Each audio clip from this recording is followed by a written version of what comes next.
यो नमः शान्धारयामि नमस्करोमि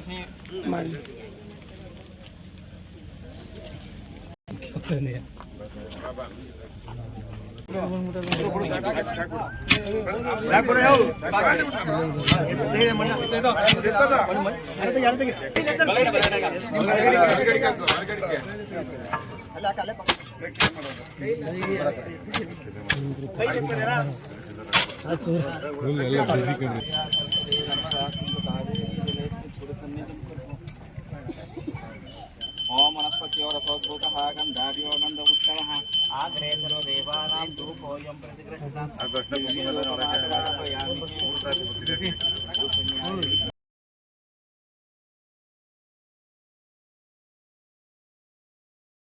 ಮೂರು ಉಲ್ಲಳ್ಳಿ ಅಂತೇಳಿ ಪಟೇಲ್ ಕನಕೇಗೌಡರ ಕಾಲದಲ್ಲಿ ಆಗಿರ್ತಕ್ಕಂಥ ರೋಡ್ಗಳು ಇದುವರೆಗೂ ಈಗಾಗಲೇ 25-30 ವರ್ಷಗಳಾಯಿತು. ಯಾವುದೇ MLA ಯಾರೇ ಬಂದರೂ ನಮ್ಮೂರು ಕುಗ್ರಾಮವಾಗಿ ಕಾಣ್ತಾ ಇತ್ತು. ರವಿಕುಮಾರ್ ಗಣಿಗಾರ್ ಅವರು ಗೆದ್ದ ಮೇಲೆ ನಮ್ಮೂರಿಗೆ ಆದಷ್ಟು ಎಲ್ಲ ದುಡ್ಡನ್ನು ಹಾಕಿ ಈಗ ರಸ್ತೆ ವ್ಯವಸ್ಥೆಯನ್ನು ಮಾಡಿಸ್ತಾ ಇದ್ದಾರೆ. ನಮ್ಮ ಗ್ರಾಮಕ್ಕೆ ಬಂದಿದ್ದಾರೆ. ಈಗ ಅವರು ನಮ್ಮ ಪಾಲಿಗೆ ಕಣ್ಣು ಕೊಟ್ಟ ದೇವರು. ಕಣ್ಣಿಲ್ಲದೆ ಇರೋರಿಗೆ ನಮಗೆ ಗ್ರಾಮದಲ್ಲಿ ಕಣ್ಣು ಬಂದಂಗಾಗಿದೆ.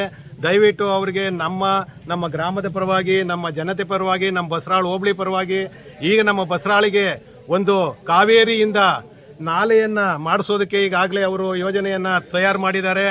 ಅವ್ರಿಗೂ ಕೂಡ ಅಲ್ಲಿಂದ ನಮಗೆ ಬಸರಾಳಿಗೆ ಎಲ್ಲಿ ಹೇಮಾವತಿ 250 ಕಿಲೋಮೀಟರಿಂದ ಹೇಮಾವತಿ ಬರ್ತಾ ಇದೆ, ಅದು ನೆಟ್ಟಗೆ ಬರ್ತಾ ಇಲ್ಲ. ಈ ಒಂದು ಬಸರಾಳು ಹೋಬಳಿಗೆ ಈ ಒಂದು ರವಿಕುಮಾರ್ ಅವರು ಗೆದ್ದಿರೋದು ಈ ಒಂದು ಬಸರಾಳು ಹೋಬಳಿ ಜನಕ್ಕೆ ಒಂದು ಕಣ್ಣು ಕೊಟ್ಟಂಗಾಗಿದೆ. ದಯವಿಟ್ಟು ಆ ಪುಣ್ಯಾತ್ಮನಿಗೆ ನಾವು ನಮ್ಮ ಗ್ರಾಮದವರು ಇಡೀ ನಮ್ಮ ಬಸರಾಳು ಹೋಬಳಿಯು ಸಾಷ್ಟಾಂಗ ನಮಸ್ಕಾರವನ್ನು ಮಾಡ್ತಾ ಇದ್ದೀವಿ. ರಸ್ತೆ 30 ವರ್ಷಗಳಿಂದ GB ಶಿವಕುಮಾರ್ ಅವರು ಗೆದ್ದಾಗ ಮುತ್ತೇಗೆರೆಗೆ ಮಾಡಿದ್ದು. ಅಲ್ಲಿಂದ ಈಗಾಗಲೇ 25 ವರ್ಷಗಳಿಂದ ಯಾವುದೇ ರೋಡ್ ಆಗಿಲ್ಲ ಸ್ವಾಮಿ.